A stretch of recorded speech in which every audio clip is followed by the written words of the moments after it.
اعوذ باللہ من الشیطان اللعین الرجیم بسم اللہ الرحمن الرحیم الحمد للہ وکفا وسلام علی عبادہ الذین اصطفا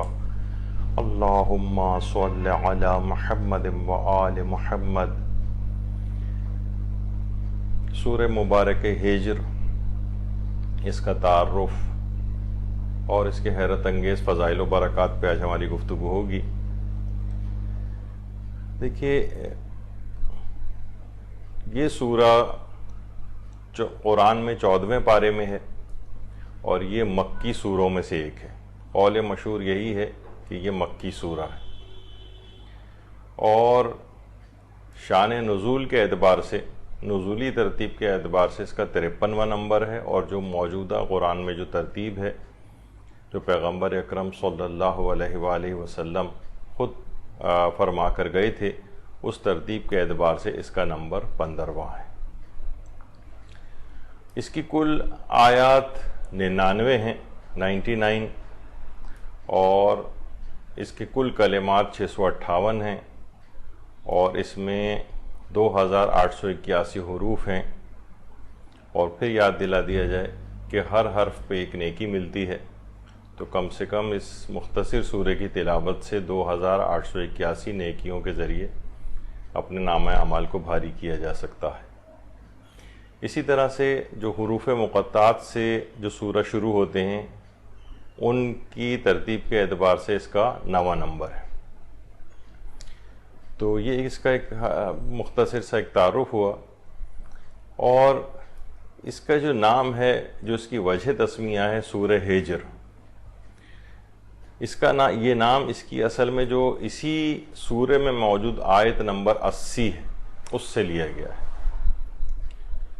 وَلَقَدْ كَذَّبَ أَصْحَابُ الْحِجْرِ الْمُرْسَلِينَ، اور بے شک ہجر کے لوگوں نے رسول اللہ کو جھٹلایا۔ یہ جو اصحاب ہجر ہیں، یہ اصل میں قوم صالح کے افراد کے بارے میں یہ بات آئی ہے، اور اس لحاظ سے ہجر اصل میں اس علاقے کا نام ہے، اس علاقے کا نام ہے جہاں پر یہ افراد رہا کرتے تھے، جو اصحاب ہجر، یعنی ہجر کے علاقے میں رہنے والے افراد۔ تو بہرحال یہ قوم عاد و ثمود کے لحاظ سے یہ باتیں ہیں۔ اور اس کی جو فضیلت بیان کی جاتی ہے، فضائل سورہ ہجر، اب پہلی فضیلت اس کی یہ ہے کہ اس سورہ کی تلاوت کرنے والے کو تمام مہاجرین و انصار پیغمبر اکرم صلی اللہ علیہ وآلہ وسلم کی تعداد کے برابر ثواب دیا جاتا ہے، جو بھی اس سورہ کی تلاوت کرتا ہے۔ اور پیغمبر اکرم صلی اللہ علیہ وآلہ وسلم کی جو روایت ہے تفسیر مجموع البیان میں بھی ہے کہ جو سورہ ہجر کی تلاوت کرے گا، اللہ اسے مہاجرین و انصار کی تعداد کے برابر اجر و ثواب عطا فرمائے گا، یعنی مہاجرین و انصار کی تعداد کے برابر اجر و ثواب۔ یہ اس کی ایک فضیلت بیان کی گئی ہے۔ اور دوسری اس کی فضیلت تلاوت کی یہ ہے کہ خاص طور پر کاروبار میں برکت کے حوالے سے یہ سورہ بہت فضیلت و برکت کا حامل ہے۔ پیغمبر اکرم صلی اللہ علیہ وآلہ وسلم سے ایک روایت تفسیر برہان میں ہے، اور مجربات امامیہ جو کتاب ہے عملیات کی، اس کے اندر بھی یہ بات آئی ہے کہ جو شخص بھی سورہ ہجر کو لکھ کر اپنے ہاتھ پر باندھے، وہ معاملہ گر انسان بن جاتا ہے۔ یعنی اب جو بھی یہ ڈیل کرے گا، یہ جو بھی یہ بزنس کرے گا، جو بھی کاروباری معاملے کو طے کرے گا، اس میں اس کو ہمیشہ فائدہ ہی فائدہ ہوگا۔ یعنی جو شخص بھی سورہ ہجر کو لکھ کر اپنے ہاتھ پر باندھے، وہ معاملہ گر انسان بن جائے گا، اس کی خرید و فروخت بھی زیادہ ہوگی، لوگ اس سے کاروبار کرنا بہتر سمجھیں گے، اور جب تک یہ لکھا ہوا سورہ اس کے پاس رہے گا، خدا کے اذن سے اس کا رزق بھی زیادہ ہوگا۔ تو کاروبار میں برکت کے حوالے سے، یعنی بہت سارے افراد پھر یہ بات کہہ دی جائے کہ وہ یہ سمجھتے ہیں کہ فقط اور فقط قرآن جو ہے کتاب ہدایت ہے، باقی اور اس سے کوئی دنیاوی فائدہ اور حاصل نہیں کیا جا سکتا۔ نہیں، اس کی بڑی برکات ہے، اس کے ہر سورے کی الگ برکات ہیں، الگ فضائل ہیں، اور دنیاوی اعتبار سے بھی ان چیزوں کے لیے بھی اس کی برکات شامل ہیں۔ یقیناً کتاب ہدایت ہے، اس میں تو کوئی شک و شبہ والی بات ہی نہیں، نہ کوئی دو رائے ہیں، لیکن یہ کہ اس کے ساتھ ساتھ جو اضافہ اس بات کا کر لیا جائے کہ کاروبار میں خیر و برکت کے لیے، رزق و روزی میں اضافے کے لیے بھی قرآن کی ان آیات کے سوروں کی تلاوت کی جا سکتی ہے۔ اچھا دیکھیے، کاروبار میں برکت کے حوالے سے کچھ باتیں اور آیت اللہ بہجت بھی مثلا جیسے چیز فرماتے تھے کہ کاروبار ملنے تک یا کاروبار میں ترقی ہونے تک روزانہ صبح کی نماز کے بعد اگر اس دعا کا ورد کریں، اس دعا سے اول و آخر میں درود بھی پڑھیں، اللہم اغننی بحلالک عن حرامک و بفضلک عمن سواک۔ شیخ طوسی نے اعمالی میں بھی اس کو لکھا ہے، اور تعقیبات نماز وغیرہ میں بھی اس کو شامل کیا جاتا ہے۔ تو آیت اللہ بہجت فرماتے تھے کہ کاروبار کے ملنے تک یا کاروبار میں ترقی ہونے تک روزانہ نماز فجر کے بعد اس دعا کو اول و آخر درود کے ساتھ پڑھا جائے۔ تو یہ بہت ہی مجرب ہے۔ جو شخص بھی بزنس شروع کرنا چاہتا ہے یا اپنے کاروبار میں ترقی کرنا چاہتا ہے تو وہ اس دعا کو بھی اس انداز سے نماز فجر کے بعد اور یا ہر نماز کے بعد بھی اس کو پڑھ سکتا ہے۔ اور سورہ ہجر کا تو ابھی آپ نے سنا ہی کہ جو شخص بھی لکھ کر اسے اپنے بازو کے اوپر باندھے گا وہ معاملہ گر انسان بن جائے گا۔ جو ڈیل کرے گا، جو کاروباری چیز میں ہاتھ ڈالے گا، انشاءاللہ اسے فائدہ ہی فائدہ ہوگا۔ خرید و فروخت بھی اس کی بہت زیادہ ہوگی، لوگ اس سے کاروبار کرنے میں بہتری سمجھیں گے، یعنی کہ یہ ویسا شخص ہے کہ اس سے ہمیشہ کاروبار کرنے میں فائدہ لوگ سمجھیں گے اس کو۔ اور جب تک یہ لکھا ہوا سورہ اس کے پاس ہوگا، خدا کے اذن سے اس کا رزق بھی اضافہ ہوتا رہے گا۔ اسی طریقے سے رزق میں اضافے کے حوالے سے یعنی جو کچھ اور سورے بھی ہیں، جیسے پیغمبر اکرم صلی اللہ علیہ وآلہ وسلم کی روایت تفسیر برہان کی 5ویں جلد میں ہے کہ جو بھی شخص سورہ القاریہ کو لکھ کر اپنے پاس رکھے گا اس کی روزی وسیع ہو جائے گی۔ یعنی روایات میں ان چیزوں کو بھی بات بیان کی گئی ہے کہ رزق اور روزی کو وسیع کرنے کے لیے یعنی قرآن صرف کتاب ہدایت کے طور پر ہی نہیں ہے، جو وہ تو خیر اس کا ایک مین تو وہ تو اہم ترین چیز ہے کہ قرآن ہدایت کے لیے نازل ہوا ہے، لیکن اس کی اور برکات بھی بہت ہیں۔ اس کو فقط ایک ہی اس میں محدود نہیں کر دینا چاہیے، لامحدود اس کی صفات ہیں قرآن کی،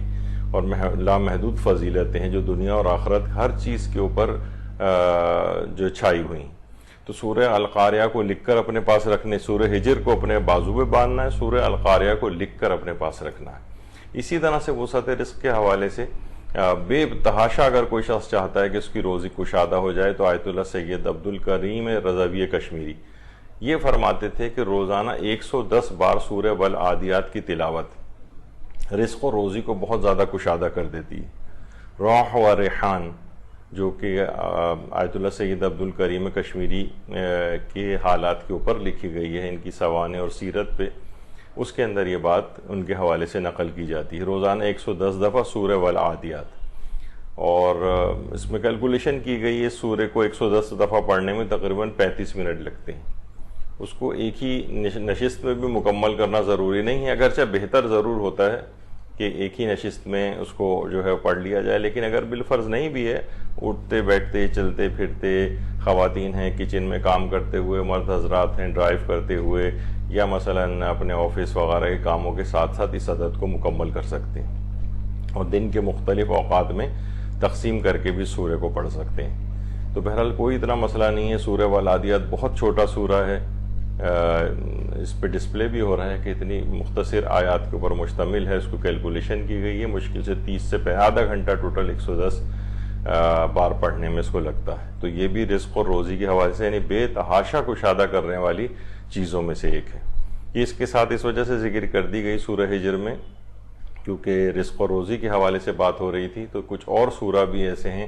کہ ان کی بھی انسان تلاوت کرے یا اپنے پاس رکھے یا اپنے ہاتھ پر باندھے۔ آپ نے دیکھا کہ مختلف سوروں کے حوالے سے الگ الگ بات کہی گئی، تو اس لحاظ سے بھی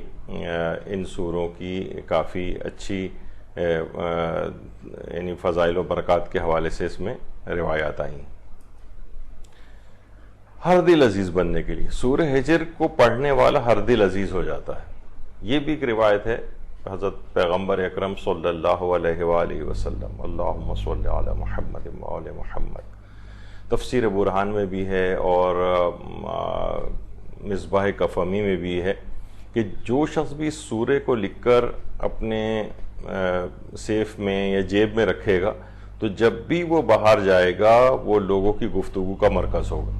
یعنی ہر دل عزیز ہوگا، ہر شخص اس کے متعلق بات کرے گا۔ بہت سارے افراد ایسے ہیں ہمارے کہ جو یہ کہتے ہیں کہ بھئی ہمیں لوگ جو ہے کوئی اہمیت نہیں دیتے ہیں۔ ویسے انسان کو چاہیے کہ اپنے فضائل و کمالات میں اضافہ کرے اور کسی کا برا نہ چاہے، ہر شخص کے کام آئے، تو ویسے ہی ہر دل عزیز جو ہے وہ بن سکتا ہے۔ یہ تو نہیں کہ وہ دوسروں سے متکبرانہ سلوک کرے اور پھر یہ خواہش کرے کہ میں ہر دل عزیز بن جاؤں۔ ہر دل عزیز بننے کے لیے ہر دل عزیز ہونے والے اعمال بھی انجام دینا ہوتے ہیں، اور اس میں بغیر کسی غرض و غایت کے قربتاً الی اللہ مخلوق خدا کے کام آنے سے انسان کی عزت لوگوں کے دلوں میں ہوتی، یعنی اس میں کوئی نہ کوئی اگر نیگیٹو ہو کہ اس کے دماغ میں کوئی چیز ہے یا عدلے کے بدلے کے طور پر کوئی چیز ہے تو شاید وہ پھر ایسا نہ کر سکے۔ لیکن بہرحال دعاؤں کے اعتبار سے، یعنی وہ تو عمل کے اعتبار سے تھا، دعا کے اعتبار سے یا قرآنی سورہ کے اعتبار سے یہ ہے کہ جو شخص اس سورے کو لکھ کر اپنی جیب میں رکھے گا، یا ایک روایت میں یہ بھی ہے کہ اپنے جہاں پر بھی اس کا مال و دولت وغیرہ ہوتا ہے، سیف ہے،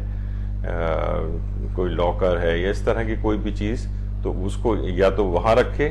تو روایت میں کہ جب بھی وہ باہر جائے گا تو لوگوں کی گفتگو کا مرکز ہوگا،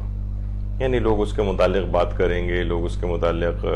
یعنی ہر دل عزیز ہوگا، لوگ اس کی غیر موجودگی میں بھی اچھے لحاظ سے اس کا تذکرہ کریں گے۔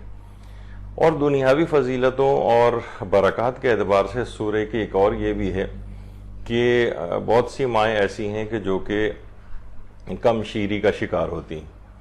یعنی دودھ ان کا اتنا نہیں ہوتا بچے کو پلانے کے لیے، تو اس کو بھی روایت میں آیا ہے، یہ بھی ہمارے پیغمبر اکرم صلی اللہ علیہ وآلہ وسلم کی روایت ہے جو کہ تفسیر برہان میں آئی ہے، مجربات امامیہ میں بھی یہ بات آئی ہے کہ جو شخص بھی سورہ ہجر کو زعفران کے ساتھ لکھے گا، سورہ ہجر کو زعفران کے ساتھ لکھے گا۔ اچھا، یہ بیچ میں ایک بات اور بتا دی جائے کہ زعفران کے اعتبار سے اس کی کیا اہمیت ہے، تو امکان اس کا ہے کہ الگ سے شاید انشاءاللہ ایک درس اس موضوع پر ہو کہ کون کون سے عملیات کے اندر زعفران کی بات کی گئی ہے اور زعفران کی اہمیت کیوں ہے، اس کے پیچھے حکمت کیا ہے، کسی اور چیز سے کیوں لکھنے کا ذکر نہیں ہوتا اور زعفران کا ذکر آتا ہے، اور روایات میں آیا ہے، اور علماء اس کی تاکید کرتے ہیں، خاص طور پر عملیات والے جو علماء ہیں۔ تو پیغمبر اکرم صلی اللہ علیہ وآلہ وسلم فرماتے ہیں کہ جو شخص بھی سورہ ہجر کو زعفران سے لکھے اور اسے دھو کر اس کا پانی اس عورت کو پلائے جس کا دودھ کم ہو، تو اس عورت کا دودھ زیادہ ہو جائے گا، یعنی ماں کے دودھ میں کمی کو دور کرنے کے لیے سورہ ہجر کو زعفران کے ساتھ لکھا جائے کسی بھی برتن یا چیز کے اوپر، اور اسے دھو کر اس کا پانی اس عورت کو پلایا جائے کہ جس کے ساتھ یہ مسئلہ ہو۔ تو انشاءاللہ یہ ہے کہ اس بچوں کو پلانے کے اعتبار سے اب اس کی اہمیت بھی بہت زیادہ ہو گئی ہے، اور مدر فرینڈلی ہاسپٹل جو ہیں وہ قائم ہو گئے ہیں، اور پہلے زمانے میں ڈبے کا دودھ جو ہے اس سے کمی پوری کر لی جاتی تھی، لیکن اب ڈاکٹر حضرات نے یو ٹرن لیا ہے اس مسئلے میں اور دوبارہ سے اصل کی طرف آ گئے ہیں کہ اسی کی اہمیت زیادہ ہے، اینٹی باڈیز بھی زیادہ بنتی ہیں، اور ورنہ اس سے پہلے بے تحاشا ڈبے کے دودھ کی خصوصیات بیان کی جاتی تھیں۔ خیر اب اس کے بالکل برخلاف ہو گیا ہے۔ یہاں ایک اس میں پہلو یہ بھی ہے کہ بہت زیادہ سائنس کرنا یہ بھی ایک اتنا صحیح نہیں ہے، اور اس کی بنا پر کہ موجودہ اس وقت سائنس کیا کہہ رہی ہے، کیونکہ دیکھیے سائنس کے اندر یہ چیزیں، اس پہ ہمارے مدرسے میں درس بھی ہو چکے ہیں، کچھ چیزیں بہرحال دوسرے پہلو سے بھی دیکھنی چاہیے کہ بہت زیادہ یو ٹرنز لینے والی بھی سائنس ہے، تو آپ ہمیشہ اسلام کو سائنس میں نہیں ڈھالیں گے، بلکہ اسلام کی حقانیت اپنی جگہ رہے گی۔ ممکن ہے کہ ابھی سائنس کو ایک چیز سمجھ نہ آ رہی ہو لیکن بعد میں جا کر سمجھ آ جائے،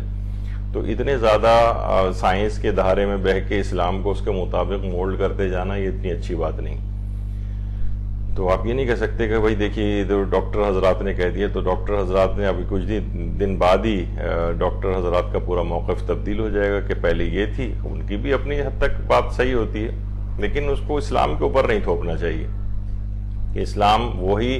کہنے پر مجبور ہو کہ جو کہ سائنسدان اور ڈاکٹر کہہ رہے ہیں. نہیں ممکن ہے کہ ان چیزوں کی، کیونکہ سائنس جو ہے بھری پڑی، میں نے کہا نا کہ آپ سے کہ کتنے ہی ہمارے یہاں اس پہ درس ہو چکے ہیں شاید مدرسے میں بھی، کہ سائنس نے جس اعتبار سے یو ٹرنس لی ہیں. میں سائنس کے خلاف بات نہیں کر رہا ہوں، بلکہ یہ اس بات کا بتایا جا رہا ہے کہ دیکھیے اسی معاملے میں جیسے ایک زمانہ تھا کہ جناب اس کی اتنی تعریفیں کی جاتی تھیں، ہم جتنے چاہیں منرلز، پروٹینز اور کاربوہائیڈریٹس اور فیٹس اور اپنے مطابق ڈال سکتے ہیں ماں کے دودھ میں، اگر وہ کنسنٹریشن نہیں ہے تو ہم یہاں سے پوری کر سکتے ہیں، وہاں سے پوری کر سکتے ہیں. لیکن اس کے بعد پتہ چلا کہ نہیں، اسی کی اہمیت زیادہ ہے، تو سائنس اب پھر پرانی اس کے اوپر واپس آ گئی. تو بہرحال یہ اسلام کی حقانیت اپنی جگہ ہے، چاہے کسی بھی وقت اس کے کسی حکم کی مصلحت آپ کو سمجھ آ رہی ہو یا نہ آ رہی ہو. اسلام کے تمام احکامات ذو مصلحت ہیں اور اس کی تمام ممنوعات ذو مفسدہ ہیں. یعنی ہر وہ چیز جس کا اسلام نے حکم دیا ہے اس میں کوئی نہ کوئی مصلحت پائی جاتی ہے، ہر وہ چیز جس کا اسلام نے منع کیا ہے اس میں کوئی نہ کوئی مفسد اور خرابی پائی جاتی ہے جب اسلام نے اس کو منع فرمایا ہے. تو ہمیں بس یہ اس میں بیچ میں ایک پیغام والی بات بھی تھی کہ بہرحال ماں کی دودھ کی کمی کو دور کرنے کے لیے بھی روایت میں یہ بات آئی ہے کہ سورہ ہجر کو زعفران سے لکھ کر اور اسے دھو کر اس کا پانی ماں کو پلایا جائے تو اس کا یہ عارضہ دور ہو جاتا ہے. اسی طرح سے اس کی دنیاوی برکات میں سے ایک ہے تقویت حافظہ کے لیے. درمان با قرآن کے نام سے رضا کریمی قبلہ نے یہ ایک کتاب لکھی ہے جس میں قرآنی آیات کے ذریعے علاج کو لکھا گیا ہے. تو یہ بہت ساری چیزیں دیکھیے ایسی ہیں کہ جو اس سلسلے کے ماہرین ہوتے ہیں ان کے اپنے تجربات ہیں. ہر چیز کے لیے روایت کا مانگنا یہ کوئی ضروری نہیں ہے. محسوس یہ کیا گیا ہے، یعنی اس کے بھی تجربات کیے گئے ہیں. جس طریقے سے دیکھیے سائنس کے مختلف تجربات ہوتے ہیں اور ایک تجربات کے بعد ایک نتیجہ بہت سارے تجربات کو دیکھ کے نکالا جاتا ہے. اس طرح جو عملیات کے علماء ہیں، میں یہاں وہ جعلی عاملوں کی بات نہیں کر رہا، نہیں جنہوں نے پوری زندگی اس میں لگائی ہے، انتہائی متقی و پرہیزگار اور صاحب علم افراد کی بات کر رہا ہوں. تو اس لحاظ سے ان کے کچھ تجربات ہیں. تو درمان با قرآن میں رضا کریمی نے لکھا ہے اس بات کو کہ اس سورے کی جو آیت نمبر 9 ہے، آیت نمبر 9 اِنَّا نَحْنُ نَزَّلْنَا الذِّكْرَ وَإِنَّا لَهُ لَحَافِظُونَ، تو اس پہ بھی ہمیں آگے چل کر ہماری گفتگو بھی آئے گی. تو جو کہ اس کی مشہور ترین آیات میں سے اس سورے کی. اس آیت کو 41 مرتبہ 41 بار اگر خشک انجیر پر پڑھ کر روزانہ اس کے چند دانے کھائے جائیں تو روایت میں یہ بات آئی ہے، یعنی اس کو نوٹ بھی کیا گیا ہے اس بات کو علماء کے تجربات میں، عملیات کے علماء کے تجربات میں، کہ اس کا حافظہ بہت قوی ہو جاتا ہے. یعنی ایک تو خود انجیر کے حوالے سے بھی یہ بات ہے، لیکن اس انجیر جو خشک انجیر ہے 41 دفعہ اس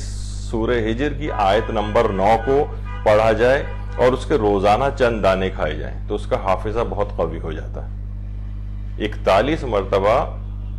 سورہ ہجر کی آیت نمبر 9. تو اس لحاظ سے یہ بہت اہم ہے. اس سورہ کی خیر و برکات اور اس کی جو انڈیویجول آیات ہیں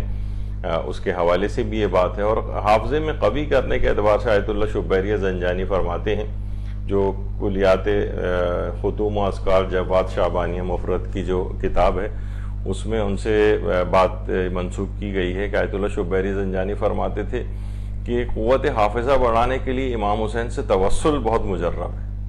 اور مثال دیتے تھے کہ آقا شیخ تقی اصفہانی جو آقا نجفی کے نام سے معروف تھے، وہ حافظے کی کمی کا سخت شکار تھے، بڑے پریشان تھے. ایک دفعہ حرم امام حسین علیہ السلام تشریف لے گئے اور جیسے ہی ان کی قبر امام حسین پر نگاہ پڑی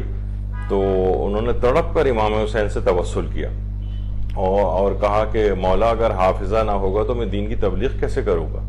اسی وقت سے ایسا حافظہ پیدا ہو گیا کہ کتب اربع جو ہیں ہماری، اصول کافی، تہذیب الاحکام، استبصار، ملا یازر الفقی، ان تمام کی جو روایات ہیں اس طرح سے سند اور متن کے ساتھ حفظ ہو گئیں جیسے ان کے گویا ان کے سامنے ہی تحریر ہوں. تو امام حسین سے علیہ السلام سے توسل، کیونکہ بات یہ ہو رہی ہے کہ سورہ ہجر قوت حافظہ کو بڑھانے کے لیے بہت مجرب ہے، تو قوت حافظہ کو بڑھانے کے لیے امام حسین علیہ السلام سے توسل بھی بہت مجرب ہے. سورہ ہجر کے ساتھ ساتھ امام حسین سے توسل بھی کیا جائے، طالب علموں کے لحاظ سے بھی ہے یقیناً، اور ہر شخص کو حافظے کی ضرورت ہوتی ہے. تو بہرحال اس میں پوری اخلاص کے ساتھ توسل کیا جائے امام حسین علیہ السلام سے، تو انشاءاللہ حافظے میں بہت خیر و برکت ہوگی. اسی طرح جو پڑھائی میں کمزور طالب علم ہوتے ہیں ان کے لیے بھی شیخ طوسی نے اپنی کتاب جو ہے مصباح المتحجد، اس میں اس بات کو نقل کیا کہ ہر روز صبح کے وقت ناشتے پر اگر 100 مرتبہ اس ذکر کو پڑھا جائے، لا الہ الا انت یا ربی کل شیء و وارثہ، اسے ذکر حضرت ادریس بھی کہا جاتا ہے. اس ذکر کو 100 مرتبہ اگر ناشتے پر پڑھ کر پھر ناشتہ کیا جائے تو اس سے حافظہ بہت زیادہ قوی ہو جاتا ہے، کن ذہنی دور ہو جاتی ہے، مطالب سمجھ میں آنے لگتے ہیں. تو یہ سب چیزیں ہیں طالب علموں کو بتانی چاہیے، بچوں کو شروع سے کروانی چاہیے. والدین کی ذمہ داریوں میں سے ایک ہے کہ ان چیزوں کو استعمال کریں. فقط ہر وقت صرف مادی چیزوں کی اس کے اوپر نہ رہیں، ورنہ پھر ظاہر ہے کہ جب یہ اس قسم کے اذکار آئیں گے ان کی دین کی طرف بھی رغبت ہوگی، اور خیر و برکات سے ان اذکار کو پڑھنے سے وہ راہ راست پہ بھی رہیں گے. بہت ساری اس طرح کی چیزیں، فقط یہ صرف حافظہ ہی قوی نہیں ہوتا ہے بلکہ ان نورانی کلمات کے ذریعے انسان کے اندر بھی ایک نورانیت پیدا ہوتی ہے اور بہت سارے اور فوائد بھی ساتھ ساتھ ہی حاصل ہو جاتے ہیں. تو ناشتے پر 100 مرتبہ اس ذکر کا پڑھنا، یعنی یہ کن ذہنی کو دور کرتا ہے. کسی کوئی غبی ہو بہت اور باتیں سمجھ میں نہ آتی ہوں، کلاس میں سمجھ میں نہ آتا ہو، کمزور طالب علم ہوتے ہیں، تو ان کو بھی آگے بڑھانے کے لحاظ سے، بلکہ تمام طالب علموں کو چاہیے کہ اس میں اپنے آپ میں بہتری پیدا کرنے کے لیے ان اذکار کو اس انداز سے پڑھیں. اسی طریقے سے ایک اور ہے جو تفسیر برہان کی 8ویں جلد میں ہمارے پیغمبر اکرم صلی اللہ علیہ وآلہ وسلم فرماتے ہیں کہ جو شخص بھی باقاعدگی سے سورہ والشمس کی تلاوت کرے گا تو وہ جہاں کہیں بھی ہوگا اللہ اسے توفیق عطا فرمائے گا اور اسے زیادہ حافظہ عطا فرمائے گا، اور وہ لوگوں میں باعظمت اور مقبول بھی ہوگا. یعنی سورہ ہجر تو اپنی جگہ پر ہے ہی تقویت حافظہ کے لیے، اس کی آیت نمبر 9 اِنَّا نَحْنُ نَزَّلْنَا الذِّکْرَ والی، لیکن اس کے ساتھ کچھ اور سورہ بھی ہیں جو کہ حافظے کو قوی کرنے والے ہیں، جس میں ایک سورہ والشمس ہے. اس سے توفیقات کے خزانے بھی ملتے ہیں. دیکھیے بہت ساری چیزیں اس پہ خیر ہمارے دروس بھی یہاں پر ہو چکے ہیں کہ توفیقات کو کیسے حاصل کیا جاتا ہے، توفیقات کو کیسے بعض اوقات آئی ہوئی توفیقات سے نکل جاتی ہے، وہ کن وجوہات سے توفیقات ہاتھ سے سلب ہوتی ہیں، کن وجوہات کی بنا پر نیک اعمال کو انجام دینے کی توفیقات ملتی ہیں. بہت سارے افراد آپ نے دیکھا ہے کہ کس قدر دین کے اندر آگے بڑھ جاتے ہیں، کیسے کیسے کارنامے انجام دیتے ہیں. تو کوئی نہ کوئی تو ایسی چیز ہوتی ہوگی نا ان کے پاس کہ جس کی وجہ سے اور کو یہ فضیلت نہیں ملی اور ان کے حصے کے اندر وہ چیز آ گئی. تو توفیقات کو کیسے انسان بڑھائے خود ایک بہت بڑی چیز ہے. اس پہ یہاں درس بھی ہو چکے ہیں، کوئی بھی انٹرنیٹ پہ چاہے تو سرچ کر سکتا ہے توفیقات حاصل کرنے کے طریقے اس عنوان سے. تو بہرحال سورہ والشمس کی جو باقاعدگی سے تلاوت کرے گا تو پیغمبر اکرم فرماتے ہیں تفسیر برہان میں کہ جہاں کہیں بھی ہوگا اللہ اسے توفیق عطا فرمائے گا، اس کا حافظہ قوی ہو جائے گا اور وہ لوگوں میں باعظمت اور مقبول ہوگا. تو یہ اس کا ایک بڑی اہمیت ہے. سورہ ہجر کے ضمن کے اندر ہی کچھ اضافی باتیں بھی نقل کی جا رہی ہیں. اسی طریقے سے اگر کوئی شخص، یہ بھی رسول اکرم صلی اللہ علیہ وآلہ وسلم فرماتے ہیں، جو شخص بھی سورہ فتح کو لکھ کر آب زمزم سے دھوئے اور وہ پانی پی لے تو لوگوں میں اس کی بات مانی جائے گی، اور جو چیز سنے گا وہ یاد ہو جائے گی. حافظہ کے حوالے سے بھی ہے اور وہ مقبول القول ہو جائے گا، یعنی اس کی بات مانی جائے گی، اس کی بات سنی جائے گی، لوگ اس کی بات کو اہمیت دیں گے. بہت سارے لوگ کہتے ہیں ہم بات کہتے ہیں کوئی ہماری بات کی اہمیت نہیں ہوتی،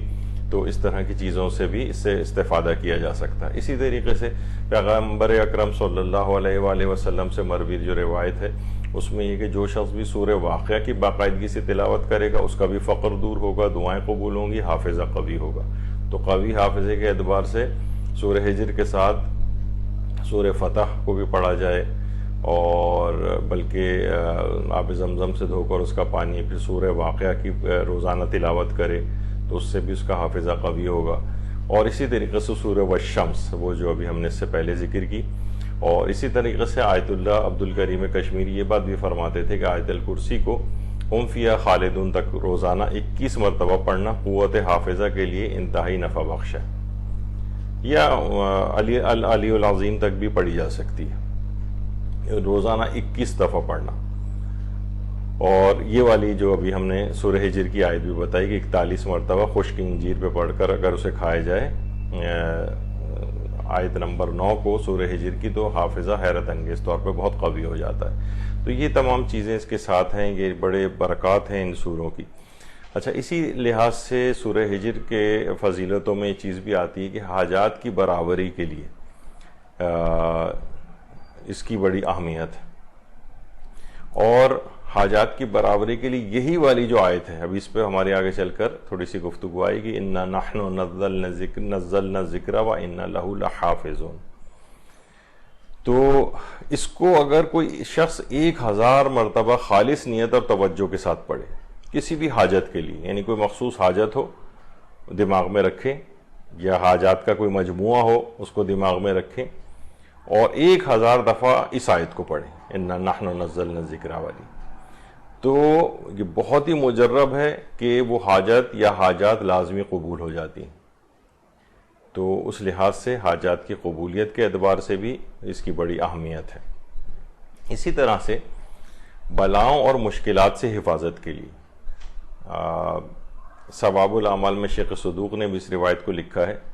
کہ ہمارے چھٹے امام جعفر صادق علیہ السلام نے پیغمبر اکرم صلی اللہ علیہ وآلہ وسلم سے یہ روایت نقل کی ہے کہ جو شخص بھی ہفتے میں ایک بار اپنی نمازوں میں سورہ ابراہیم، اور یعنی ایک رکعت میں سورہ ابراہیم اور دوسری رکعت میں سورہ ہجر، یعنی اول و دوم رکعت میں پہلی رکعت میں سورہ ابراہیم پڑھ لی جائے، دوسری رکعت میں سورہ ہجر پڑھ لی جائے، تو وہ تنگ دستی، دیوانگی کے اندر تمام نفسیاتی امراض بھی آ جاتے ہیں، اور بلاؤں اور مشکلات سے بالکل دور ہو جائے گا، اور بلائیں اور مشکلات اس تک پہنچ نہیں سکیں گی۔ یہ بھی بڑی اہمیت والی بات ہے کہ بلائیں اور مشکلات پہنچ ہی نہ سکیں اس تک۔ تو اس لحاظ سے ان چیزوں کی بڑی اہمیت ہے، اور بلاؤں اور مشکلات سے حفاظت کے لیے نمازوں کے اندر سورہ ہجر کا پڑھنا۔ اچھا، اب اگر آ جائیں اس کی جو مشہور ترین آیات ہیں سورہ ہجر کی، ان میں سب سے تو زیادہ مشہور آیت وہی ہے جو بھی ہم نے اس سے پہلے مختلف عملیات کے لحاظ سے بھی اور قوت حافظہ کے لیے بھی اس آیت کو ذکر کیا، اِنَّا نَحْنُ نَزَّلْنَا الذِّكْرَ وَإِنَّا لَهُ لَحَافِظُونَ۔ تو اس کو آیت محافظت قرآن بھی کہا جاتا ہے، یعنی جو مشہور آیات ہیں ان کے کچھ عنوانات بھی ہیں۔ یہ خود ایک اہم ایک ٹاپک ہے کہ کچھ مشہور ترین آیات کو ایک الگ سے نام بھی دیا گیا ہے۔ ان میں آیت محافظت قرآن، یہ سورہ ہجر کی یہی آیت نمبر 9 ہے۔ اچھا، اکثر مفسرین نے اس آیت کو قرآن میں عدم تحریف کی جو آیات ہیں دلائل کے طور پر، اس میں اس کو شمار کیا ہے، کیونکہ تفسیر میں ذکر سے مراد قرآن کو لیا گیا، اِنَّا نَحْنُ نَزَّلْنَا الذِّكْرَ، ہم نے ذکر یعنی قرآن کو اتارا ہے، تو اور ہم ہی اس کی حفاظت کرنے والے ہیں، تو اس سے مراد قرآن ہے۔ اچھا، قائلین تحریف ہیں، انہوں نے ایک اعتراض یہ کیا ہے، کچھ افراد دیکھیے ایسے ہیں، تمام فرقوں کے اندر ہی اس قسم کے افراد پائے جاتے ہیں، ابھی آگے چل کر ہم اس پہ گفتگو کریں گے، کہ وہ یہ کہتے ہیں، چند ایک ایسے افراد جو کہ بہت مختصر سا ایک گروہ ہے فریقین میں، کہ وہ یہ اعتراض کرتے ہیں کہ بھائی کہ تحریف قرآن نہ ہونے کی دلیل جو ہے وہ قرآن سے آپ کیسے لے سکتے ہیں کہ ممکن ہے یہی آیت تحریف کا شکار ہو گئی ہو، یعنی آپ قرآن کی تحریف کے عدم کے اوپر دلیل کو قرآن سے نہیں لے سکتے، ان کا کہنا یہ۔ اچھا، جو قائلین تحریف ہیں وہ یہ کہتے ہیں کہ بہرحال قرآن میں کسی چیز کا اضافہ تو نہیں ہوا ہے، البتہ کمی ضرور واقع ہوئی ہے، یعنی جو قائلین تحریف ہیں بھی البتہ یہ دماغ میں رہے کہ تحریف قرآن جو روایات کی بنیاد پر کچھ اگر لوگ قائل ہوں تو بہرحال یہ کفر کا مسئلہ نہیں ہے، کفر و ایمان کا۔ مثلا اگر کوئی قائلین تحریف کوئی سابقہ علماء میں سے شیعہ یا سنی کوئی اگر اس بات کا قائل ہو اور کچھ روایات کی بنیاد پر قائل ہو کہ لگتا ایسا ہے، مثلا ابھی میں صحیح عقیدہ آگے چل کر ذکر کروں گا، یہ موجودہ جو ہمارے علماء مراجع مجتہدین بلکہ عام مسلمان وغیرہ سب کے لحاظ سے تقریباً ایک اجماعی سا نظریہ بن گیا کہ قرآن کے اندر کوئی تحریف نہیں ہوئی ہے وہ، لیکن یہ کہ بہرحال جو افراد ہیں بھی تو ایسا نہیں کہ ان کو کافر قرار دے دیا جائے، وہ روایات کی بنیاد پر اگر کوئی شخص اس طرح سے ہوا ہے، البتہ یہ ضرور کہا جائے گا کہ نظریہ اس کا صحیح نہیں، لیکن کفر اس سے لازم نہیں آتا ہے۔ تو بہرحال تو وہ یہ کہتے ہیں کہ بہرحال اضافہ کوئی نہیں ہوا، البتہ کمی واقع ہوئی ہے۔ تو جو صحیح عقیدہ ہے تحریف قرآن کے سلسلے میں وہ یہ ہے کہ قرآن میں کوئی تحریف واقع نہیں ہوئی، قرآن میں کوئی تحریف واقع نہیں ہوئی۔ قرآن میں ایک ایک لفظ وہی ہے جو پیغمبر اکرم کے دور میں جس انداز سے قرآن کمپائل ہوا تھا، تو وہی ہمارے پاس وہی والا قرآن ہے۔ یہ جو دو دفتوں کے درمیان ہے وہ وہی ہے جو پیغمبر اکرم کے دور میں تھا، اس میں نہ کسی چیز کا اضافہ ہوا ہے نہ اس کے اندر کسی چیز کی کمی ہوئی ہے۔ سب سے صحیح ترین عقیدہ یہی ہے۔ اچھا، اب ہمارے خود مدرسے میں مولانا جعفر یعصوبی صاحب قبلہ نجفی، ان کے تقریباً 4 درس ہم نے اس کے اوپر مدرسے کی اس کے اوپر اپلوڈ بھی ہوئے ہیں، یوٹیوب چینل پہ بھی ہیں، ویمیو چینل پہ بھی ہیں،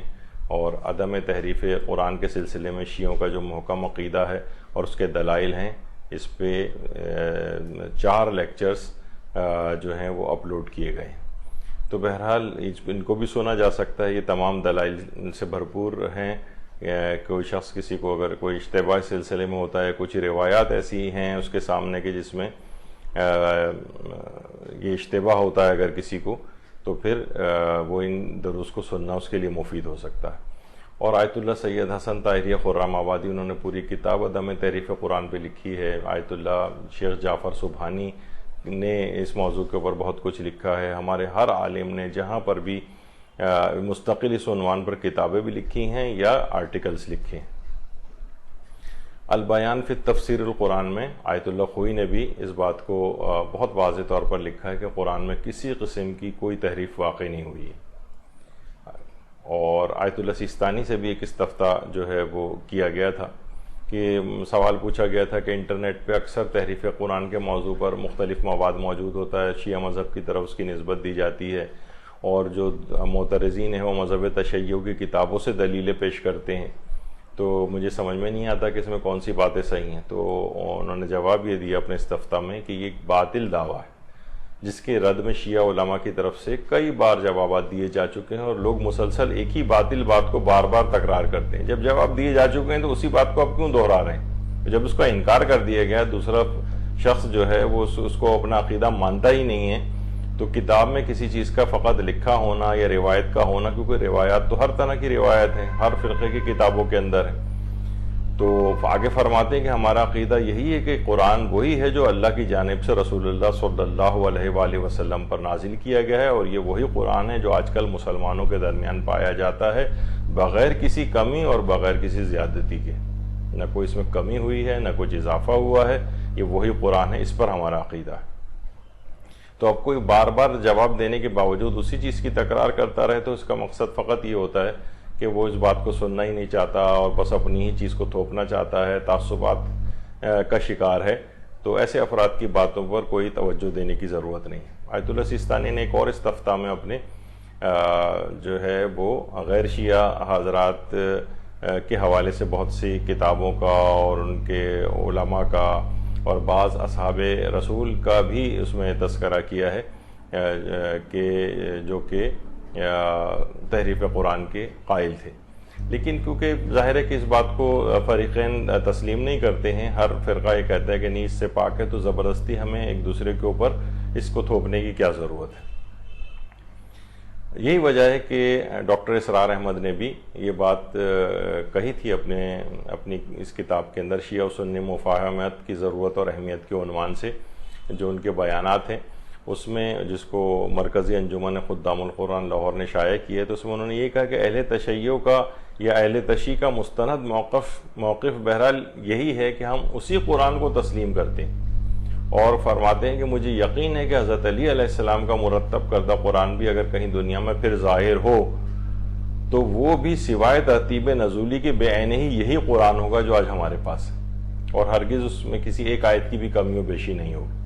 تو بہرحال مستند موقف انہوں نے کہا ہے کہ جو شیعہ حضرات ہیں ان کا یہی ہے کہ قرآن میں کسی طرح کی کوئی کمی بیشی نہیں ہوئی ہے، تو اس پہ علماء اس کے قائل ہیں۔ تو بہرحال یہ کہ قرآن کی دیکھیے بہت غیر معمولی حفاظت کا انتظام کیا گیا ہے اللہ کی طرف سے، یعنی اس کے الفاظ بھی محفوظ ہیں، اس کے معنی بھی محفوظ ہیں، اس کا رسم الخط بھی محفوظ ہے، اور عملی طور پر بھی اس کی حفاظت ہوئی ہے، زبان کے اعتبار سے بھی حفاظت ہوئی ہے، اور جس پر یہ قرآن نازل ہوا ہے اس کی سیرت کی بھی بہت حفاظت ہوئی ہے، یعنی خود پیغمبر اکرم نے حفاظت قرآن کے لیے الگ سے اقدامات بھی کیے ہیں، اور اس کی متن کی حفاظت کے اقدامات بھی کیے ہیں، یعنی جیسی کوئی آیت نازل ہوتی تھی پیغمبر اکرم صلی اللہ علیہ وآلہ وسلم اس کو فوراً اپنے اصحاب سے لکھوا لیا کرتے تھے۔ اصحاب باصفا جو تھے پیغمبر کے وہ ان آیات قرآنی کو حفظ کر لیا کرتے تھے، اور یہ اس کے متن کی حفاظت تھی، جیسے کہ آپ لوگ اس سے پہلے بھی سنتے رہتے ہیں، کتابوں میں پڑھتے ہیں کہ درختوں کی چھالوں وغیرہ کے اوپر لکھ لیا جاتا تھا اس کو، یعنی ذہن کے اعتبار سے بھی حفاظت ہوتی تھی، حافظے میں بھی حفاظت ہوتی تھی، کثرت سے اس کی تلاوت ہوتی تھی، اور اس طرح سے لکھوا بھی لیے تحریر بھی کروا لی جاتی تھی تاکہ متن کی بھی حفاظت رہے۔ اسی طرح سے اس کے معنی و مفہوم کی حفاظت کے اقدامات بھی پیغمبر اکرم کی طرف سے کیے جاتے تھے، کیونکہ دیکھیے اگر مفہوم کی حفاظت کا انتظام نہ ہو تو الفاظ میں تحریف کرنا تو پھر بہت ہی آسان ہو جاتا ہے، تو اس پیغمبر نے اس کے مطابق عمل کر کے بھی دکھایا، سیرت کے ذریعے بھی قرآن کی حفاظت کی، تو معنی و مفہوم کی حفاظت کے اقدامات پیغمبر اکرم صلی اللہ علیہ وآلہ وسلم خود کر کے گئے۔ اسی طرح سے مثلا عربی زبان کی حفاظت کے اعتبار سے بھی اس پہ کام ہوا، اور دیکھیے اگر ہم دیکھیں جو لسانیات کی جو تاریخ ہے اس میں کوئی بھی زبان جو بھی ہوتی ہے دیکھتے ہیں ہم 300 یا 400 سال سے زیادہ کوئی بھی زبان عام طور پر اس طرح سے محفوظ نہیں رہتی، ختم ہو جاتی ہے، یا اس میں دوسری زبانوں میں جو ہے وہ مل جاتی ہے، جا کر ضم ہو جاتی ہے ان میں، یا اس میں اتنا تغیر واقع ہو جاتا ہے کہ پہلی والی حیت ہی اس کی باقی نہیں رہتی۔ ہم پرانی اردو ابھی کچھ ہی عرصے پہلے کی دیکھتے ہیں، میر امن دہلوی کی اردو جو جس انداز سے ہوتی تھی، اور رجب علی بیگ سرور یا سرور، تو وہ والی اردو اب کہاں رہی ہے؟ پرانے شعراء کے کلام دیکھتے ہیں اب کہ اس میں کتنا زیادہ فرق ہو چکا ہے، اور اسی اعتبار سے عربی زبان کی حفاظت کے اعتبار سے خود امیر المومنین علیہ السلام نے عربی صرف و نحو کی بنیاد رکھی، اور ابو الاسود دوئلی جو کہ امیر المومنین کے اصحاب میں شمار ہوتے تھے، انہوں نے اپنی پوری زندگی اس پر مخصوص کی تاکہ عربی زبان اپنی اصل شکل کے اوپر باقی رہے۔ تو پیغمبر اسلام بھی آیات کو جو ہے وہ سمجھاتے تھے، اس کا مفہوم بتاتے تھے۔ تو بہرحال یہ تمام چیزیں ایسی ہیں کہ عربی زبان کی خود حفاظت کا بھی بڑا انتظام ہوا، اور پیغمبر اسلام ہر چیز کو عمل کر کے بھی دکھاتے تھے۔ اقیم الصلاۃ کا حکم آیا، پیغمبر نے نماز پڑھ کے دکھائی، صلو کما رأیتمونی اصلی، پھر ائمہ نے اور پھر اصحاب باصفا نے اور تابعین نے اور تبع تابعین نے اور ہمارے جو صالحین اور علماء مختلف ادوار میں ان تمام چیزوں کے اوپر عمل بھی کرتے رہے۔ اس طرح قرآنی تعلیمات عمل کے اعتبار سے بھی محفوظ ہوتی چلی گئیں، یعنی نہ صرف یہ کہ متن محفوظ رہا الفاظ کے اعتبار سے، بلکہ ان کے معنی مفاہیم اور وہ بھی محفوظ اس انداز سے ہوتے چلے گئے۔ البتہ ضمنی اختلافات علمی لحاظ سے وہ اپنی جگہ پر رہے، لیکن ایک بنیادی طور پر جو چیزیں تھیں اپنی بنیاد کے اعتبار سے وہ مستحکم رہیں،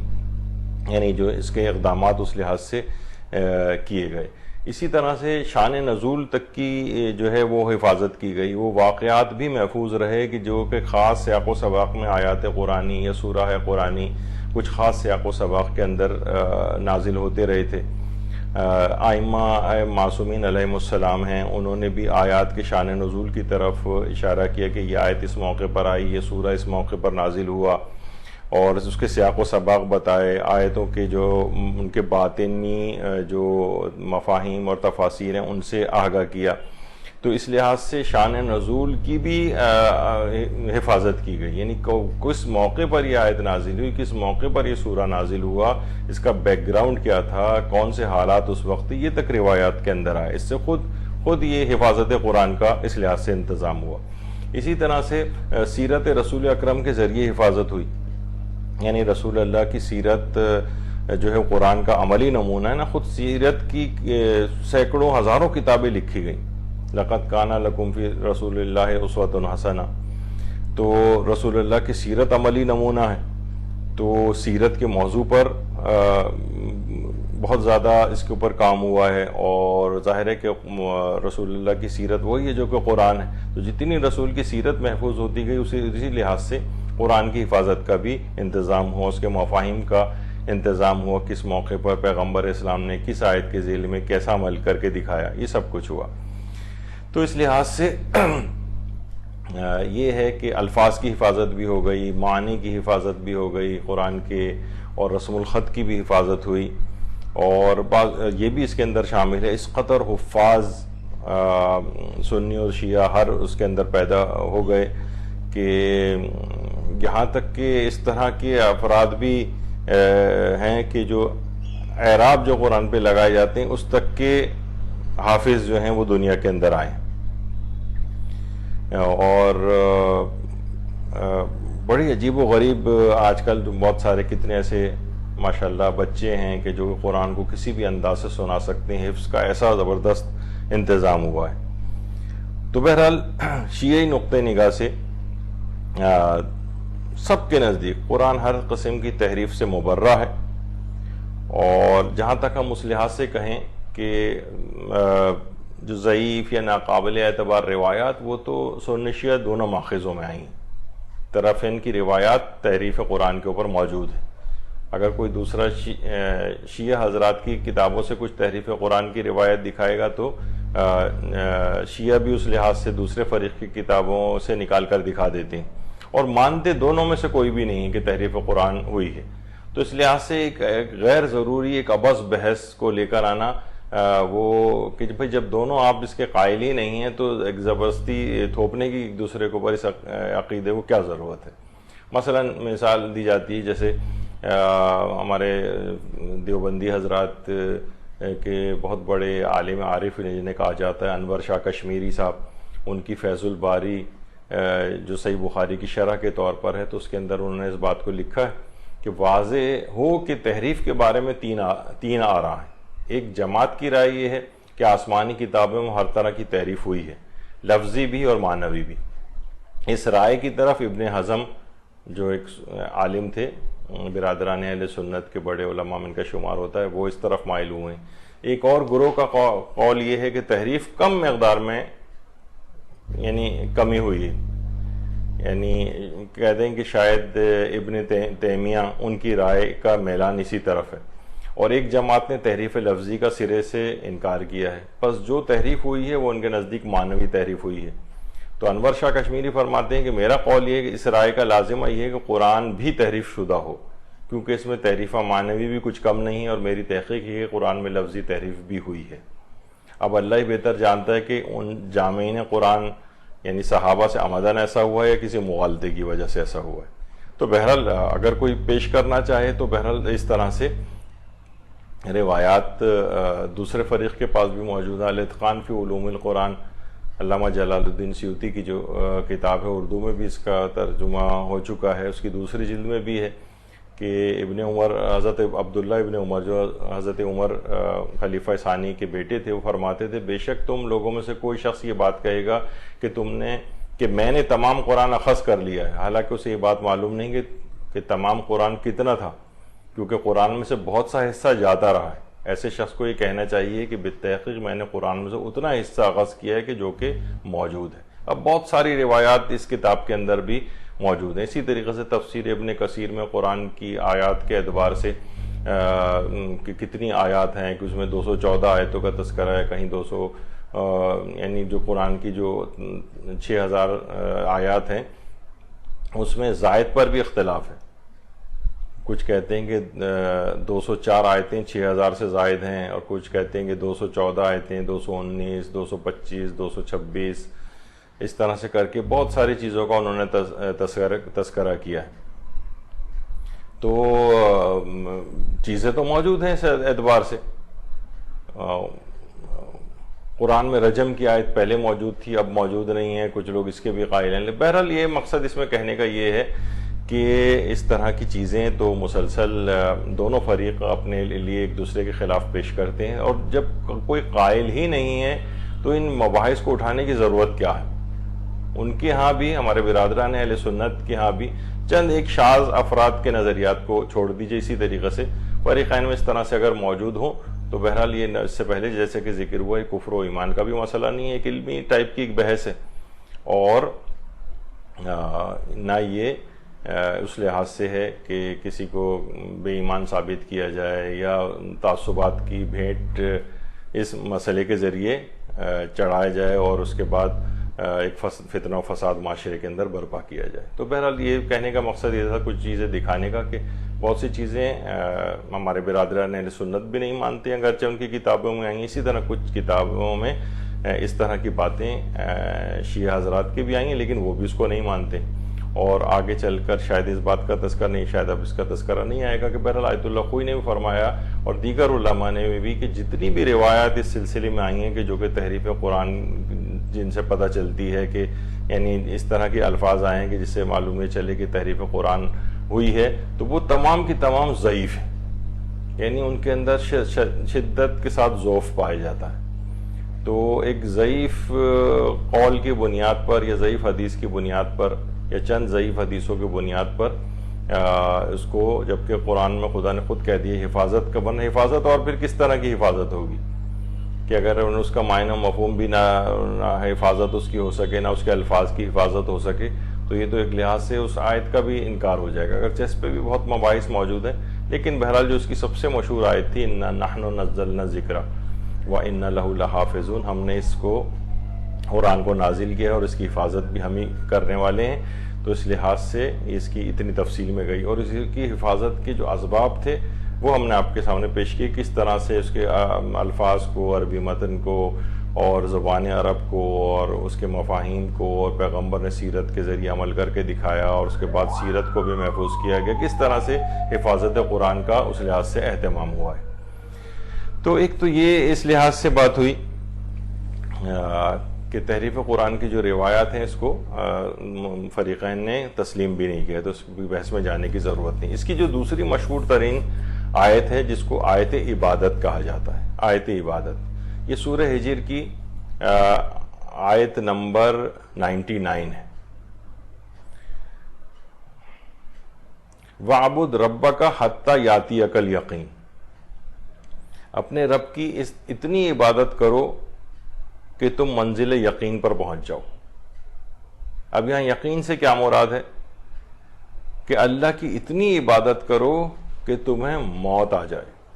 مفسرین نے یہاں پر اس کو موت مراد لیا ہے، موت۔ اچھا، اب وَعْبُدْ رَبَّكَ حَتَّى يَأْتِيَكَ الْيَقِينُ، دیکھیے موت کا آنا بالکل قطعی اور یقینی ہے، اس وجہ سے اس کو کہا گیا ہے کہ موت سے مراد یہاں پر یقین ہے۔ موت کو جب یقین کہا گیا ہے، کہا جاتا ہے کہ حتیٰ کہ وہ افراد کے جو کہ اللہ کو بھی نہیں مانتے ہیں اور اللہ پر بھی یقین نہیں رکھتے ہیں، ان کا موت پر ضرور یقین ہے کہ یہ ضرور آئے گی۔ تو کہ اگر یہاں عبادت کو فقط موت کی قید کے بغیر ذکر کیا جاتا تو انسان پھر فقط ایک مرتبہ بھی اگر خدا کی عبادت کر لیتا تو وہ مطیع و فرمانبردار کہلاتا، لیکن روایت جو آیت ہے اس کے مفہوم میں، یعنی آیت عبادت کو، یہ مجموع البیان میں علامہ طبرسی نے بھی اس بات کو لکھا ہے کہ عبادت، یہ جو آیت عبادت ہے یہ موت تک اس کو ضروری قرار دیا جا رہا ہے۔ یعنی یہ جو بات کہی جاتی ہے ہمارے بہت سے صوفیہ کی رد سے،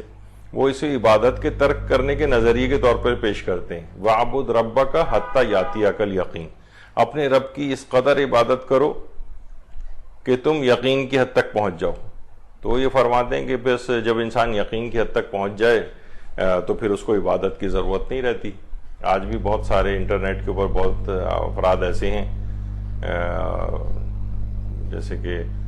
گوہر شاہی وغیرہ کا فرقہ ہے، وہ یہ تقریباً اسی چیز کا پرچار کرتا ہوا نظر آتا ہے کہ یہ صرف رسول اللہ کے لیے صرف حکم تھا، عام لوگوں کے لیے تو حکم نہیں، اور انسان منزل یقین پہ پہنچ جائے تو یہ صرف پہنچنے کا ذریعہ ہے. جب منزل یقین پہ پہنچ گیا تو بس پھر تو اس کو کسی شریعت کی ضرورت ہی نہیں. اور صوفیہ کا جو یہ نظریہ کہ جب انسان حقیقت تک پہنچ جاتا ہے تو شریعت باطل ہو جاتی، پھر اس کو نماز و روزے کی ضرورت نہیں ہوتی. یعنی جو کہتے ہیں قلبی ذکر پہ انسان اگر فائز ہو جائے تو پھر اس کو کسی نماز وغیرہ کی ضرورت نہیں ہے، جو کہ صرف ایک شیطانی دھوکہ ہے. تو ایک دوسرے انداز سے بھی علماء اس بات کو ذکر کرتے ہیں کہ وَعْبُدْ رَبَّكَ حَتَّى يَأْتِيَكَ الْيَقِينُ.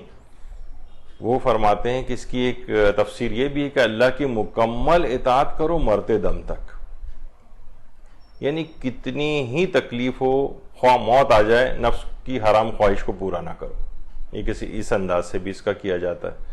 البتہ کچھ یہ جو ہے وَعْبُدْ رَبَّكَ حَتَّى يَأْتِيَكَ الْيَقِينُ، دیگر بہت سی آیات میں بھی موت کو یقین سے تعبیر کیا گیا ہے. لوگ کہہ سکتے ہیں نا کہ حَتَّى يَأْتِيَكَ الْيَقِينُ جب لفظ آیا ہے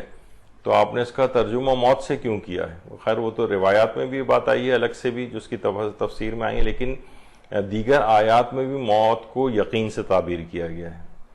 جیسے کہ سورہ مدثر اس کی بھی ہے وَكُنَّا نُكَذِّبُ بِيَوْمِ الدِّينِ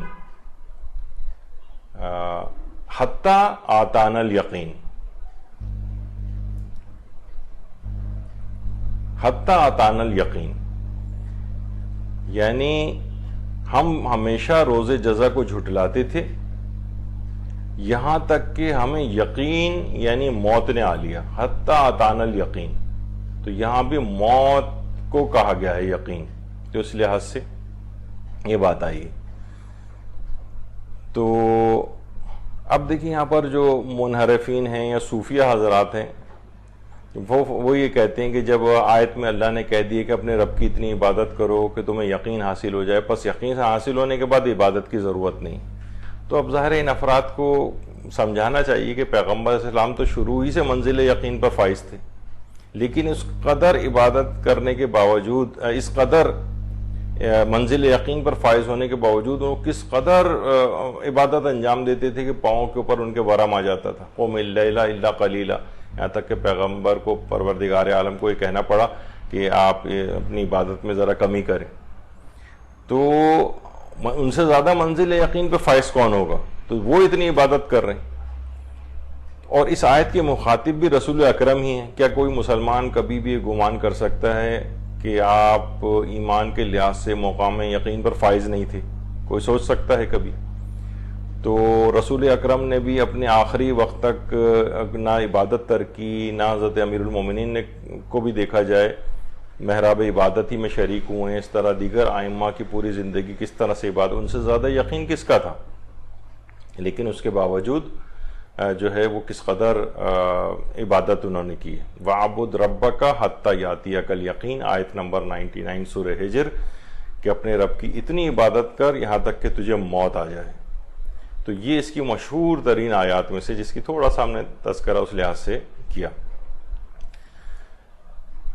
اچھا، یہاں پر ایک بات اور وضاحت اس کی ہو جائے تو بہت اچھا ہے کہ صوفیہ حضرات اس آیت کو استعمال کرتے ہیں. دیکھیے ایک بات یاد رہے کہ تصوف کی اکثر تعلیمات اہل بیت کے راستے سے جدا ہیں. اکثر تعلیمات ہمارے کتنے مراجع نے اس سلسلے میں فتاوے بھی دیے ہیں. بظاہر لوگ کہتے ہیں بھائی صوفیہ نے بڑا اسلام پھیلایا، وہ ٹھیک ہے، کچھ چیزیں اس انداز سے پھیلائی بھی ہیں، لیکن منحرف افکار بھی بہت پھیلے ہیں. تو آیت اللہ سید محمد حسینی شاہرودی سے بھی سوال استفتاء کیا گیا. سوال ہے کہ تصوف کیا ہے، کیا اسے قبول کرنا جائز ہے؟ کہ ہمارے علماء میں سے کوئی اس مذہب یا اس سے منسوب رہا ہے؟ تو اس کا جواب انہوں نے دیا کہ مذہب تصوف کو قبول کرنا جائز نہیں. ہمارے علماء میں سے کوئی اس مذہب کا پیروکار نہیں، اور اگر کسی کی طرف اس کی نسبت دی بھی گئی ہے تو اس کا نسبت کا صحیح ہونا ثابت نہیں ہوا ہے۔ تصوف اہل بیت علیہم السلام کے راستے سے انحرافی اور بھٹکا ہوا راستہ ہے، بلکہ بعض صوفیوں کی گفتار اور ان کا کردار اسلامی اعتقادات اور احکام الہی سے مخالفت بھی رکھتا ہے۔ تو بہرحال یہ ایک چیز ایسی ہے کہ تصوف کے اعتبار سے آیت اللہ سیستانی نے بھی اپنے بہت سے استفتاءات میں اس بات کا ذکر کیا ہے، اور فرماتے ہیں کہ عرفان کا مطلب معرفت خدا ہے۔ آج کل عرفان اور تصوف کو باہم ملا دیا جاتا ہے، جبکہ عرفان اسلامی الگ چیز ہے، تصوف الگ ہے۔ انبیاء اور ائمہ نے جس عرفان کی طرف لوگوں کی رہنمائی کی ہے وہی حقیقی عرفان ہے، لیکن ائمہ کے مقابلے میں عرفان کے دعوے داروں نے جو مذہب ایجاد کیا ہے وہ باطل کے پیروکار ہیں، ان سے دور رہنا چاہیے۔ تو بہرحال علماء نے بڑی اس کی سختی کے ساتھ مذمت کی ہے، اور تصوف کو یا صوفیانہ جو نظریات ہیں اس کو عرفان اسلامی سے الگ سمجھنا چاہیے۔ اور آیت اللہ سیستانی نے بھی بہت سے اس سلسلے میں نظریات اپنے جو ہے نا وہ بیان کیے ہیں۔ خاص طور پر اس میں بھی علماء کی تھوڑی سی پھر بحث آ جائے گی، ہم اس پہ فی الحال اتنا نہیں جا رہے، محی الدین ابن عربی کے افکار پر، لیکن زیادہ تر بڑی کثیر تعداد میں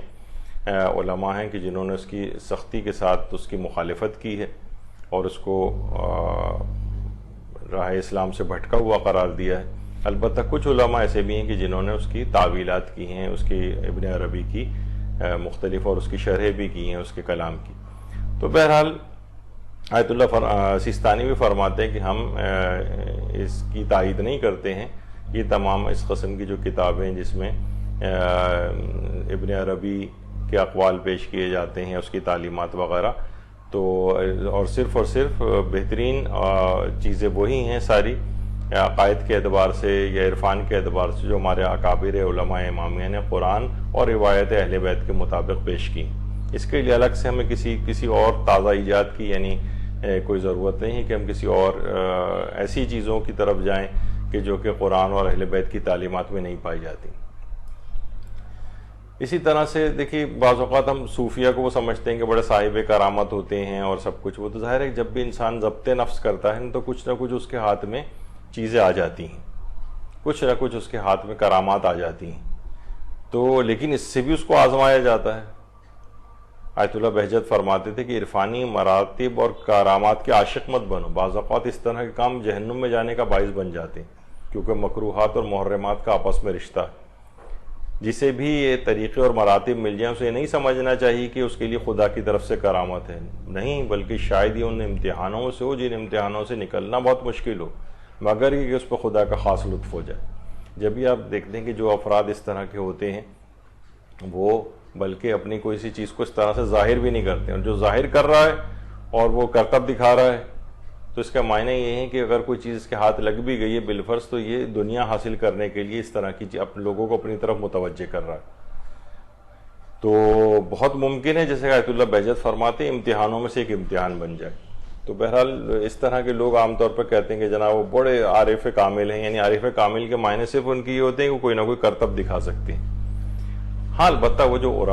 علماء ہیں عارف کامل، عام طور پہ وہ اپنے آپ کو چھپا کے رکھتے ہیں، بعض اوقات ان کے مرنے کے بعد کچھ چیزیں جو لوگ ان کے قریب ہوتے ہیں وہ ان کے متعلق بیان کرتے ہیں، اس میں بھی اکثر بعض اوقات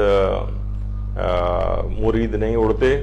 کہا جاتا ہے نا پیر نہیں اڑتے مرید اڑایا کرتے ہیں، تو وہ والی چیز ہو جاتی ہے۔ آیت اللہ بہجت سے بھی منسوب بہت سی کرامات اس انداز سے پیش کی جاتی ہیں، لیکن وہ ان کے گھر والے اس کی تائید نہیں کرتے کہ ہم نے تو اپنی زندگی کبھی نہیں دیکھا، لیکن بہت سے لوگ اس طرح سے بیان کر رہے ہوتے ہیں۔ لیکن یہ ایسا نہ ہو کہ ان کا بالکل ہی انکار کر دیا جائے، یعنی واقعی بھی جو کرامت ان کی تھی اور علماء نے بیان کی ہے اس کو آپ کہیں کہ کیونکہ اس طرح کی بہت ساری باتیں مشہور ہو گئی لہذا کوئی بھی کرامت نہیں تھی، ایسا بھی نہیں۔ تو بہرحال یقینی ذرائع سے جو چیز ہو اس کو ماننے میں بھی حرج نہیں ہے، لیکن بہرحال یہ کوئی شخص ان کا خود سے عاشق نہ بنے، نہ ان کرامات کو حاصل کرنے کے لیے عرفان کو حاصل کرے، بلکہ پروردگار عالم کی بارگاہ میں اپنی اطاعت کو پیش کرے اور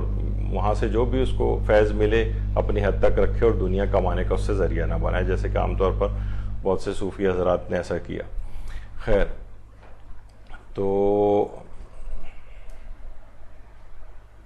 اچھا، اب اس میں تیسری ایک مشہور ترین آیت اور ہے جو کہ آیت نمبر 88 سورہ ہجر کی،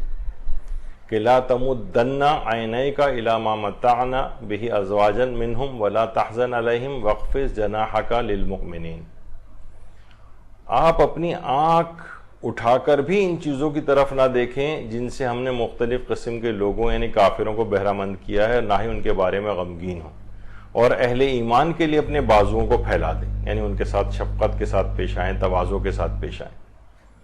تو اس کو آیت تواضع کہا جاتا ہے۔ یہ آیت نمبر 88 یہ بھی مشہور ترین آیات میں سے۔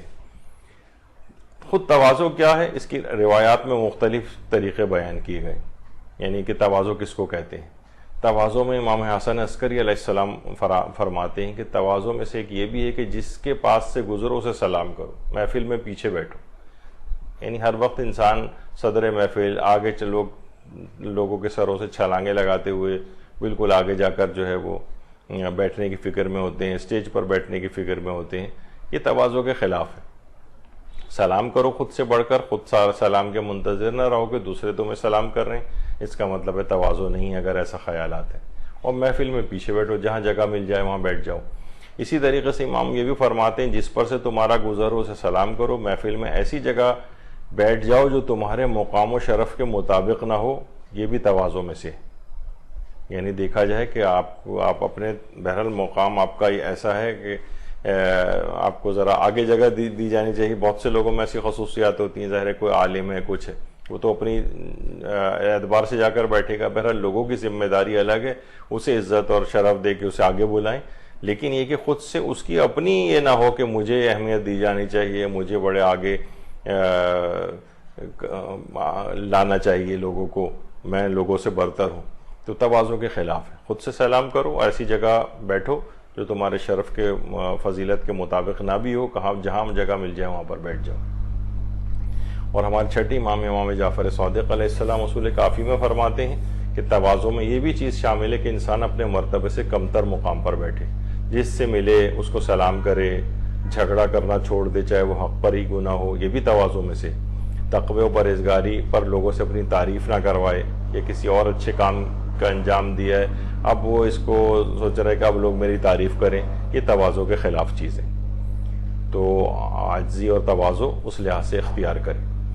اور حضرت امام علی رضا علیہ السلام فرماتے ہیں کہ تواضع میں یہ بھی چیز شامل ہے کہ آپ لوگوں کو وہ چیزیں دیں جنہیں آپ چاہتے ہوں کہ لوگ آپ کو دیں،